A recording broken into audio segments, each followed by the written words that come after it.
तो फिल्म की शुरुआत ही एक शार्प शूटर ड्रासा से होती है, जो स्नाइपर ये काफी टाइम से अपने शिकार के इंतजार में थी और जैसे ही उसका टारगेट सामने आया वो एक ही गोली से उसे मार गिराती है और बाद में जिस बुलेट से उसने अपने टारगेट को मारा था उसी बुलेट का शेल अपने पास संभाल लेते हैं और यहीं से सीन शिफ्ट हो जाते हैं लेवाई की तरफ। पता चला है कि वो भी एक शार्प शूटर है और आर्मी का सोल्जर भी रह चुका है। इस टाइम उसे एक फैसिलिटी में मिस बार्थो बुलाती है जो किसी सीक्रेट मिशन के लिए काम करती है। लिवाई के सामने लिवाई की रिपोर्ट चेक करते हुए वो लिवाई से काफी इम्प्रेस नजर आ रही थी, क्योंकि लिवाई ने 200 से भी ज्यादा किल अपनी एक ही शूट से पॉसिबल बनाए थे, यानी उसने 200 से ज्यादा मर्डर किए थे अपनी स्नाइपर की हेल्प से। उसका निशाना बहुत अच्छा था।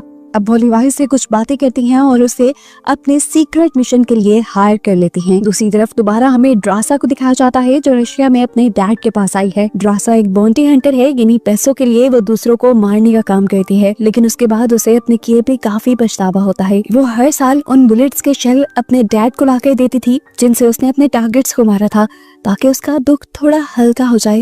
पर अब उसके डैड इन सब चीजों से थक गए थे, वो अपनी लाइफ से थक गए थे जिसमें कोई भी नहीं था। वो अपनी बेटी ड्रासा से कहते हैं, मैंने फैसला कर लिया है, अगर अगले साल 14 फेब तक मेरी मौत ना आई तो मैं खुद ही 14 फेब को अपनी जान ले लूंगा। चाहे उस दिन तुम मेरे पास हो ना हो, तुम जहाँ पे भी हो एक मर्तबा मुझे गुड बाय कह देना। ये सुनकर ड्रासा भी उदास हो जाती है और वापस चली जाती है। जबकि यहाँ दिखाया जाता है कि लिवाई को हेलीकॉप्टर के जरिए ले आया गया था रशिया और यूएस के बॉर्डर पे, जहाँ उसे एक साल के लिए रहना था बाहर की दुनिया से कांटेक्ट खत्म करके। हेलीकॉप्टर से नीचे उतरकर वो अपनी डेस्टिनेशन तक पहुँचने के लिए 3 दिन का सफर तय करता है और रास्ते में ही उसे अपना सीनियर भी मिल जाता है जिसकी ड्यूटी अब खत्म हो चुकी थी और उसे साल के बाद वापस अपने घर जाने का मौका मिल रहा था। सीनियर लिवाई से मिलकर बहुत ज्यादा खुश था। वो बताता है कि तुम 1 साल में मिलने वाले पहले इंसान हो जिससे मैं बात कर पा रहा हूँ। खैर अब वो लिवाई को यहाँ के रूल्स बताने लगता है। वो बताता है, तुम्हें इस टॉवर के ऊपर ड्यूटी देनी है। ये ईस्ट टॉवर हमारा है जो यूएस को रिप्रेजेंट करता है और इस नदी के पार वो सामने वेस्ट टॉवर वो रशिया का है। ये समझ लो कि ये यूएस और रशिया के बॉर्डर्स हैं। तुम्हें यहाँ रहकर 1 साल तक ड्यूटी देनी है बिना किसी से बातचीत किए। तुम्हारी मेन ड्यूटी यहाँ रहेगी, हर थोड़े टाइम के बाद मशीन गन्स में तुमने बुलेट डालनी है। अगर कोई ट्रैकिंग डिवाइस खराब हो जाए तो तुम्हें उसे ठीक करना है और अगर नीचे से किसी तरह के सायरन की आवाज आई तो तुम यहाँ से बहुत तेज भाग जाना, इतना तेज कि 4 किलोमीटर का रास्ता एक सांस में ही पार कर देना। हैरान होकर लिवाई पूछता है, आखिर ये सब क्यों कह रहे हो? तो वो सीनियर बताता है, मुझे मेरे सीनियर ने ये इंस्ट्रक्शन दी थी, उसको उसके सीनियर ने ये इंस्ट्रक्शन दी थी और यही इंस्ट्रक्शंस मैं तुम्हें दे रहा हूँ, इससे ज्यादा हमें भी कुछ नहीं पता। अब लिवाई उससे एक और सवाल करता है कि आखिर यहाँ पर इतनी हाई सिक्योरिटी क्यों रखी जाती है? ये सुनकर वो सीनियर उठता है और एक बॉम्ब उठाकर नीचे फेंक देता है। बॉम्ब के नीचे फटते ही बहुत ही अजीबो गरीब आवाजें सुनाई देती हैं, जैसे वो कोई खतरनाक क्रिएचर्स हो। सीनियर बताता है, ईस्ट और वेस्ट टॉवर के दरमियान में ये जो जगह है इसका नाम है द गॉर्ज। यहाँ पर कोई भी नहीं जाता और मानो जैसे इसके अंदर कोई खतरनाक क्रिएचर्स रहती हों जिनको ऊपरी दुनिया तक आने से रोकना ही हमारा काम है। अगर ये क्रिएचर्स ऊपर आए तो तुम्हें इन्हें मशीन गन से मार देना है। ईस्ट और वेस्ट टॉवर का बस यही काम है। सारी बातें बताने के बाद ये सीनियर यहाँ से चला जाता है। दिखाया गया कि उसे लेने के लिए एक हेलीकॉप्टर आया था जिसने सीनियर से उसकी कुछ इंफॉर्मेशन ली, यहाँ पर काम करने के बारे में पूछा और फिर उसे लेकर यहाँ से चला गया। लेकिन ज्यादा दूर नहीं, थोड़ी ही आगे लिवाई की नजरों से दूर जाने पर उन्होंने इस सीनियर की रस्सी काट दी और वो दी गॉर्ज में जाकर गिर गया, जिसका साफ मतलब था कि यहाँ पर जो भी कोई ड्यूटी करता था वो वापस अपने घर नहीं जाता था और इस चीज के बारे में लोगों को बताया भी नहीं जाता था। यानी अब लिवाई भी यहाँ से बचकर नहीं जा पाएगा और उस मासूम को इस बारे में कुछ पता भी नहीं है। खैर सीन कट होता है और हमें लिवाई की नेक्स्ट डे लाइफ को दिखाया जाता है। उसने अपना काम शुरू कर दिया था। मशीन गन में खत्म हुई हुई बुलेट्स रीलोड की, यहाँ के कुछ सिस्टम चेक किए और उसके बाद ट्रैकिंग डिवाइस को ठीक किया। इसके बाद वो अपने हेडक्वार्टर को सारी डिटेल्स देता है और यहाँ की बाकी चीजें सर्च करने लग जाता है। दिन यूं ही गुजरते रहे। एक दिन उसे वेस्ट टॉवर से मशीन्स चलने की आवाजें आई। उसने सोचा चलो चेक तो करूं। दूरबीन से जब उसने आगे को देखा तो वहाँ एक लड़की थी जिसके बारे में हम जानते हैं कि वो ड्रासा है। उसे भी लिवाई की तरह वेस्ट टॉवर पर जॉब दे दी गई है कि उसने सरहद की रखवाली करनी है और नीचे गॉर्ड्स से आने वाले मॉन्स्टर्स क्रिएचर्स को मारना है। ये दोनों चाहे एक दूसरे से काफी दूर थे लेकिन फिर भी एक दूसरे से कांटेक्ट कर सकते थे, लेकिन महीनों इन्होंने यही सोचते हुए गुजार दिए कि क्या इन दोनों को एक दूसरे से कांटेक्ट करना भी चाहिए या नहीं। एक दिन दिखाया जाता है कि ड्रासा अपनी बर्थडे सेलिब्रेट करने के लिए बैठी हुई थी। ड्रासा को कुछ एक्साइटिंग मिल नहीं रहा था तो उसने गोली चलाकर लिवाई को ही अपनी तरफ अट्रैक्ट किया। एक बोर्ड पे लिखकर उसका नाम पूछा तो लिवाई ने उसे बताया कि नाम बताना यहाँ अलाउ नहीं। ड्रासा को थोड़ा अजीब लगता है और वो बोर्ड पर लिखकर लिवाई से कहती है, आज मेरा बर्थडे है और मैं जो चाहूँ वो करूंगी। मैं अभी डांस करने लगी हूँ, तुम बस मुझे देखो और बताओ तुम्हारा फेवरेट मूव क्या है। लिवाई बेचारे को तो डांस नहीं आता था, उसने ये बात बता दी तो ड्रासा ने पूछा फिर आता क्या है। लिवाई ने बताया मुझे बस शूटिंग आती है। ड्रासा ने वही टेस्ट करने का डिसाइड किया और अपने रूम में जाकर एक बोतल रख दी जिसे लिवाई ने भी एक ही शूट में फोड़ दिया और बताया कि वो सच में एक बहुत अच्छा स्नाइपर था। ड्रासा को भी शौक चढ़ता है अपनी स्किल्स दिखाने का, वो भी लिवाई के रूम में रखी हुई एक बोतल तोड़ देती है और फिर लिवाई का रिएक्शन देखने के लिए जैसे ही वो लिवाई के टॉवर पे देखती है तो एकदम से उसके होश उड़ जाते हैं क्योंकि वहाँ पर अजीब सी क्रिएचर्स ऊपर चढ़ रही थी लिवाई के टॉवर पर। उसने एक सेकंड नहीं लगाया और धड़ाधड़ शूट करते हुए उन क्रिएचर्स को मारना शुरू कर दिया। लिवाई को भी समझ नहीं आई कि ड्रासा क्या कर रही है। उसने जब नीचे से क्रिएचर्स को ऊपर आते देखा तो फौरन उसने भी अपनी पोजीशन ले ली और धड़ाधड़ गोलियां चलाते हुए ऊपर आने वाली सभी क्रिएचर्स को मार डाला, जिसमें उसका ड्रासा ने भी काफी साथ दिया था। ड्रासा जो लिवाई के टॉवर पे ध्यान दिए हुए थी, उसने अपने टॉवर पर तो देखा नहीं, उसके भी टॉवर पे बिल्कुल उसके करीब एक मॉन्स्टर आ गया। इससे पहले कि वो ड्रासा के ऊपर हमला कर देता, पीछे से ठीक वक्त पर लिवाई उसे शूट करके मार डालता है। मिशन खत्म करते करते सुबह हो जाती है और ड्रासा लिवाई को बताती है कि ये मेरा जिंदगी का बेस्ट बर्थडे था। लिवाई हंसता है और ये दोनों अपने काम पे लग जाते हैं। अब जितनी मशीन गन्स की गोलियां इन्होंने इस्तेमाल कर ली थी, ये लोग उसे दोबारा फिल करने लग जाते हैं। दिन गुजरते रहते हैं और दिखाया जाता है काफी वक्त गुजर गया है। इस दौरान ड्रासा और लिवाई के दरमियान की दोस्ती काफी बढ़ चुकी थी। ये लोग दूर तो थे लेकिन काफी टाइम एक दूसरे के साथ गुजारते थे। दूरबीन के जरिए एक दूसरे के साथ चेस खेलते थे, ड्रम्स बजाकर एक दूसरे को एंटरटेन करते थे और एक दूसरे से बातें भी करते थे। देखते ही देखते 14 फरवरी का दिन भी आ जाता है जब ड्रासा के डैड ने खुदकुशी करने का डिसाइड किया था। ये दिन ड्रासा के लिए बहुत मुश्किल था और उसने मैसेज लिखकर लिवाई को बताया भी कि ये दिन मेरे लिए बहुत मुश्किल है, आई विश कोई इस दिन मेरे पास होता। फिर क्या था, लिवाई अपनी तैयारी शुरू कर देता है। अपने पास मौजूद चीजों से एक गैजेट बनाता है और तार के जरिए वेस्ट टावर पे जाने का डिसाइड करता है। एक छोटे से रॉकेट के जरिए अपनी रस्सी वो वेस्ट टावर तक फेंक देता है, जिसे पकड़कर ड्रासा अच्छी तरह बांध देती है और आने से पहले लिवाई उसे लिख के बताता है कैसा हो अगर आज हम दोनों डिनर साथ करें, जो सुनकर ड्रासा काफी खुश हो गई और अब लिवाई ने तार के जरिए अपना सफर शुरू कर दिया। आधे रास्ते तक तो वो ग्रेविटी की वजह से चला गया, लेकिन आगे का सफर उसे लटक लटक कर मुश्किल से तय करना पड़ा, लेकिन फाइनली वो अब ड्रासा के पास था। दूसरी तरफ ड्रासा उसको वेलकम करने के लिए फ्लावर्स लिए खड़ी थी, लेकिन इस टाइम लिवाई की हालत काफी खराब थी। 2 घंटे की वो मेहनत करके आया था, उसे फ्रेश होने की जरूरत थी। फ्रेश होने के बाद दिखाया जाता है कि ये दोनों डिनर के लिए बैठ जाते हैं। डिनर करते हुए ड्रासा आखिर बता ही देती है कि आज का दिन उसके लिए क्यों इतना मुश्किल था। वो बताती है कि उसके डैड आज के दिन सुसाइड कर चुके होंगे, इसीलिए वो बहुत दुखी थी।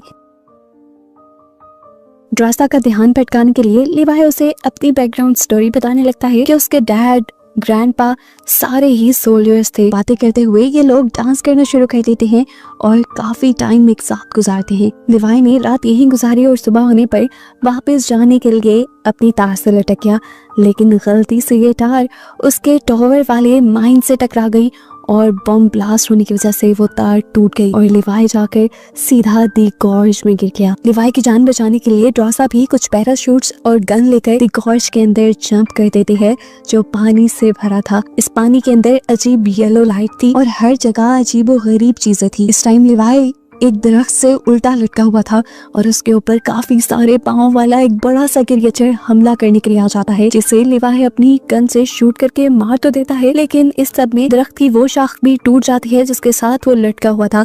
वो नीचे आकर किसी और क्रिएचर पर गिर जाता है, जो क्रिएचर उसके ऊपर गिरते ही अपना मुंह खोल लेती है और दांतों को उसके जिस्म के ऊपर स्टैब करने वाले अंदाज में लगा देती है। इससे पहले कि ये क्रिएचर लिवाई को पूरी तरह अपने अंदर अब्सॉर्ब कर लेती, ड्रासा ठीक वक्त पे यहाँ पहुंच गए इस क्रिएचर के टेंटिकल्स पे शूट करके लिवाई की जान बचा लेते हैं। इससे पहले कि यहाँ पे लोग रिलैक्स हो पाते, कुछ अजीब से घोड़ों की तरह के क्रिएचर्स के ऊपर अजीब क्रिएचर्स सवार होकर इनके ऊपर हमला करने के लिए आ जाते हैं।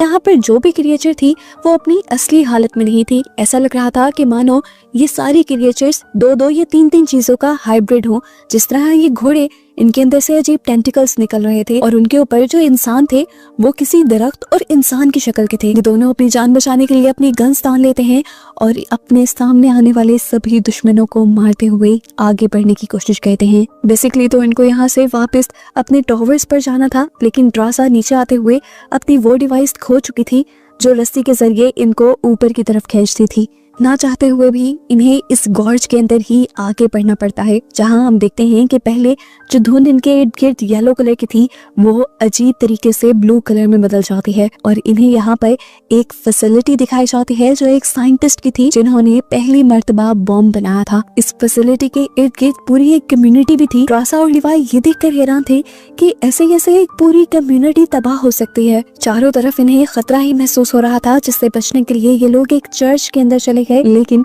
इस चर्च के अंदर भी खतरा कम नहीं था। यहाँ पर बड़े बड़े स्पाइडर्स थे जिनकी मुंह की जगह इंसानी चेहरे थे और दांत बहुत ही ज्यादा खतरनाक, और वो एकदम से जंप करके लिवाई और ड्रासा दोनों के ऊपर ही हमला कर देते हैं। ये दोनों इन स्पाइडर्स को अपने ऊपर से उतारते हुए शूट करके यहाँ से बाहर निकलते हैं और एक दूसरी फैसिलिटी के अंदर जा घुसते हैं। ये जगह उन्हें किसी लैब की तरह लग रही थी। इसी लैब के अंदर इन्हें एक डीवीडी मिलती है जिसे प्ले करने पे ये एक डॉक्टर की वीडियो थी जो यहाँ पर होने वाले एक्सपेरिमेंट की डिटेल बता रही थी। असल में वो लोग एक्सपेरिमेंट कर रहे थे इंसानों के डीएनए पे। वो आम इंसानों को सुपर ह्यूमन बनाना चाहते थे और इन सुपर ह्यूमंस को अपने डिफेंस सिस्टम में यूज करना चाहते थे, यानी वो इन सुपर ह्यूमंस को सोल्जर्स बनाना चाहते थे। लेकिन इन लोगों का एक्सपेरिमेंट खराब हो गया, जिसकी वजह से इंसानों के डीएनए के अंदर हर चीज का डीएनए मिलने लगा। इसलिए यहाँ पर कई किस्म के हाइब्रिड्स बन गए। दरख्तों के अंदर इंसानों वाला डीएनए चला गया, जबकि इंसानों के अंदर दरख्तों वाला। ऐसे यहाँ पे कोई भी दरख्त मिल सकता था जो इंसानों की तरह बात कर सकता है, चल सकता है, और कोई भी इंसान ऐसा भी दिख सकता है जिसके अंदर से शाखें निकल रही हो। एक अजीब बात वो ये भी बताती है कि इनका एक्सपेरिमेंट इतना खतरनाक हो गया था कि दरख्तों के अंदर ऑर्गन्स भी पैदा होने लगे थे। हत्ता कि यहाँ पे जो छोटे छोटे इंसेक्ट्स भी थे, कीड़े भी थे, उनमें भी इंसानों और दरख्तों का डीएनए मिक्स हो चुका था। जैसे अभी हमने एक स्पाइडर देखा, उसके मुंह पे इंसानी चेहरा था। इसी डीवीडी को देखते देखते लिवाई यहाँ पे और भी छानबीन करता है और उन्हें यहाँ थोड़ा सा एडवांस कंप्यूटर मिल जाता है। इस कंप्यूटर को चलाने पर लिवाई के सामने और भी ज्यादा राज खुल जाते हैं। एक सीक्रेट कंपनी के बारे में उसे पता चलता है जो इंसानों को सुपर ह्यूमन बनाने के साथ साथ और भी बहुत से खतरनाक एक्सपेरिमेंट्स कर रही थी। इन लोगों ने एक ऐसा मिसाइल भी बनाया था जिसे अगर कहीं पर टारगेट किया जाए तो वो अपने फटने के साथ अपने इर्द गिर्द रेडियस के 4 किलोमीटर एरिया को तबाह कर सकती है।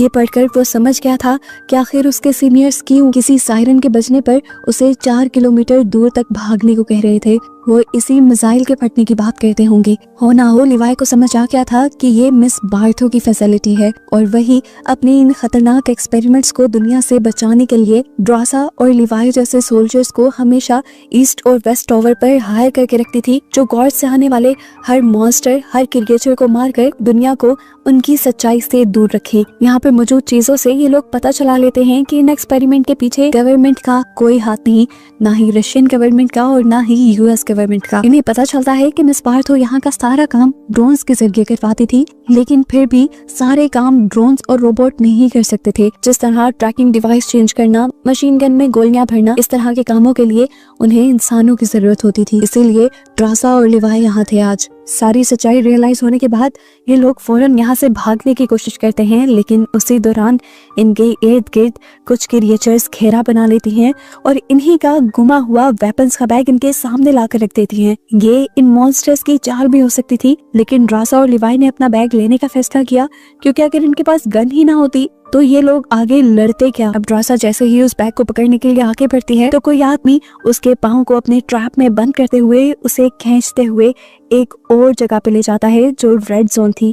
यहाँ पर हर जगह रेड कलर की धुंध फैली हुई थी और इससे अंदाजा लगा सकते हैं कि ये जगह पहले से ज्यादा खतरनाक है। लिवाई भी ड्रासा की मदद करने के लिए बढ़ा तो था, लेकिन उसे समझ नहीं आ रही थी कि ड्रासा मिलेगी कहाँ पर। यहाँ हम देखते हैं कि ड्रासा को इस दरख्त जैसी दिखने वाली क्रिएचर ने उल्टा लटका दिया था। ये एक साइंटिस्ट था जो पहले यही इसी फैसिलिटी में काम करता था और इसका नाम था बी शॉ ड्रासा को जख्मी करके उसका डीएनए चेक करता है और उसे पता चलता है कि ये लोग अभी नए नए ही इधर गिरे हैं, क्योंकि 5 दिन तक यहाँ रहने वाला इंसान ऐसे ही अजीबोगरीब हाइब्रिड क्रिएचर में बदल जाया करता था।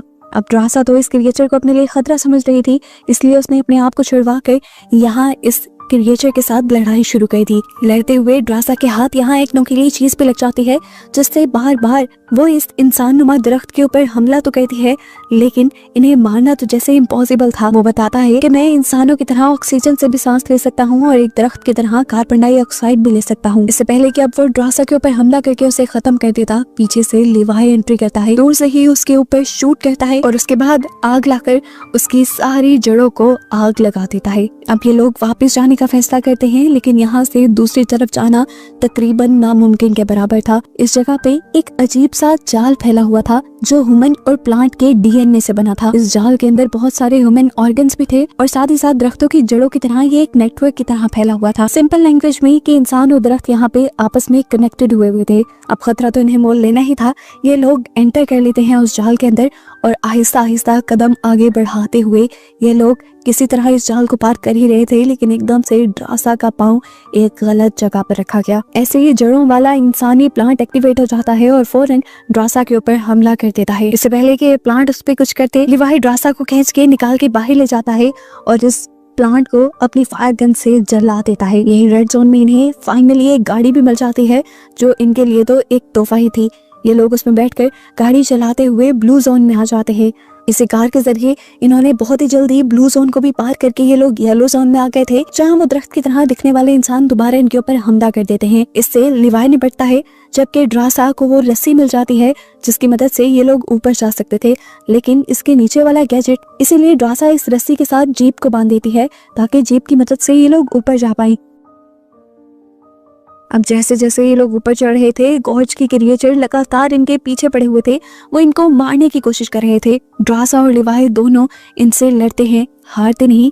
ऊपर चढ़ते चढ़ते भी कार में बैठे हुए ये लोग लगातार उनके ऊपर शूटिंग करते रहे। मारते मारते जब ये लोग थक जाते हैं और अपनी मंजिल के बहुत करीब होते हैं तो लिवाई यहाँ पे एक बहुत ही शातिर मूव चलता है। वो अपनी जीप के पेट्रोल टैंक को खोल देता है, जिससे पेट्रोल नीचे गिरकर सारी क्रिएचर्स को भिगो देता है और ऊपर आते ही लिवाई अपनी फायर गन से इन सब को जला देता है और ये क्रिएचर्स यहाँ पर खत्म हो जाती हैं और फाइनली ये लोग ऊपर भी आ जाते हैं। इतनी बड़ी हकीकतें इन्हें गॉर्ज के बारे में पता चल चुकी थी अब, और ये लोग इस घिनौने मिशन का हिस्सा बनने वाले नहीं थे। ये दोनों फैसला करते हैं कि जल्द ही ये दोनों ये जगह छोड़कर चले जाएंगे और कहीं दूर जाकर अपनी नई जिंदगी बसर करेंगे। ड्रासा लिवाई से शेयर करती है कि फ्रांस में उसके पास एक ऐसी जगह है जिसके बारे में कोई नहीं जानता और कोई उसे ढूंढ भी नहीं पाएगा वहाँ। इस टाइम में दोनों ड्रासा के यानी वेस्ट टॉवर पे थे। लिवाई ड्रासा से कहता है, मैं इस टाइम अपने टॉवर पे जाता हूँ और वहाँ पर एक टाइम बॉम्ब सेट कर देता हूँ ताकि वहाँ की सारी चीजें तबाह हो जाएं और हमारे बारे में किसी को कोई खबर ना हो। इस टाइम बॉम्ब को एक्टिवेट करने के बाद मैं उस मिसाइल को पियोन कर दूंगा जो नीचे गॉर्ज को खत्म कर देगा और मिस बार्थो के ये सारे घिनौने एक्सपेरिमेंट भी खत्म हो जाएंगे। दुनिया को इनसे कोई खतरा नहीं रहेगा। अपना प्लान बनाने के बाद वो तो ईस्ट टॉवर पे आ गया था, जहाँ आते ही उससे मिस बार्थो कांटेक्ट करते हैं। असल में उसे पता चल गया था कि नीचे गॉर्ज में उनके कंप्यूटर एक्टिवेट हुए थे। वो लिवाई से पूछती है, क्या ये कंप्यूटर्स तुमने एक्टिवेट किए? लिवाई साफ झूठ बोल देता है कि नहीं, मैं तो नीचे गया ही नहीं। वो समझ गई थी कि अगर लिवाई नीचे नहीं गया तो दूसरी तरफ से ड्रासा नीचे गई होगी और इन्हें कहीं ना कहीं अब गॉर्ज की हकीकत पता चल चुकी है। इसीलिए फैसला करती हैं कि अगले ही दिन ये ड्रासा और लिवाई दोनों को ही मरवा देंगी, क्योंकि अगर ये दुनिया में आ गए तो ये मिस बार्थो की सच्चाई भी दुनिया के सामने ले आएंगे। अगले दिन दिखाया जाता है कि ड्रासा और लिवाई दोनों ही यहाँ से जाने की तैयारी कर रहे थे और तार बांध रहे थे। लिवाई बॉम्ब एक्टिवेट करने की कोशिश में था और उसी टाइम मिस बार्थो पहुंच जाती है अपने हेलीकॉप्टर को लिए। मिस बार्थो को देखते ही लिवाई समझ गया कि वो जरूर उसे मारने के लिए आई है, इसीलिए वो फौरन यहाँ से भाग जाता है और मिस बार्थो के लोग उसके पीछे पड़ जाते हैं। लोग क्या, उसके ड्रोन्स, हेलीकॉप्टर्स, सब के सब अब लिवाई के पीछे थे। लिवाई जानता था कि उसे ये सब तबाह करके ही आगे जाना है, इसीलिए वो अपनी स्पीड कम करता है और अपनी लाइफ का एक बहुत बड़ा शॉट मारता है, कई किलोमीटर दूर का। उसने अपनी उस डिवाइस को शूट कर दिया था जो नीचे मिसाइल के साथ कनेक्टेड थी। इस मशीन को शूट करते ही नीचे कुछ ही सेकंड में वो मिसाइल फट जाता। वो शूट करके जितना तेज हो सके वो भागता है। दूसरी तरफ लिवाई भी उसका प्लान जानती थी, वो भी वहां से बहुत दूर भाग गई, लेकिन किस्मत को ये मंजूर न था कि ये दोनों मिले। ड्रासा तो उस बम से बच गई, लेकिन लिवाई उस बम की आग की चपेट में आ गया और वहीं पानी में गिरकर मारा गया। लेकिन अच्छी बात ये थी कि नीचे दी गॉर्ज, वो अजीब और गरीब फैसिलिटी खत्म हो गई जिससे दुनिया को एक दिन खतरा भी हो सकता था। दिखाया जाता है कि ड्रासा बचने के बावजूद भी 5 दिन तक दुनिया में नहीं जाती, क्योंकि असल में वो दी गॉर्ज में रहकर आई थी। तो उन लोगों ने डिसाइड किया था कि वो 5 दिन तक आबादी वाले एरिया में नहीं जाएंगे, क्योंकि अगर उनके ऊपर किसी भी किस्म के वायरस ने हमला किया होगा तो वो 5 दिन के बाद ही सामने आएगा। 5 दिन तक जब ड्रासा बिल्कुल भी नहीं बदलती तो वो यहाँ से आबादी वाले एरिया में जाने का डिसाइड कर लेती है। काफी अर्से बाद दिखाया जाता है कि ड्रासा आज भी लिवाई को याद करती है। वो लिवाई की लिखी हुई पोएट्री कई मर्तबा पढ़ चुकी थी और आज भी वो पढ़कर रो रही थी। फ्रांस की वो सीक्रेट जगह जिसके बारे में उसने लिवाई को बताया था, वहीं पर उसने एक वेट्रेस की जॉब भी शुरू कर ली थी। एक दिन जॉब करते हुए सरप्राइजिंगली लिवाई उसके सामने आ जाता है। जिस तरह से ये लोग अपने टॉवर्स से एक दूसरे से बातें करते थे लिख लिख कर, लिवाई लिख कर उससे पूछता है क्या मुझे रैपिड पाई मिलेगी जो उन्होंने लास्ट टाइम एक साथ डिनर करते हुए खाई थी। ये देखकर ड्रासा की खुशी की इंतहा नहीं रहती और वो एक्साइटमेंट में जाकर लिवाई को गले लगा देती है। और इन लोगों के इस सरप्राइज और अच्छे रियूनियन के साथ ये मूवी यहीं खत्म हो जाती है।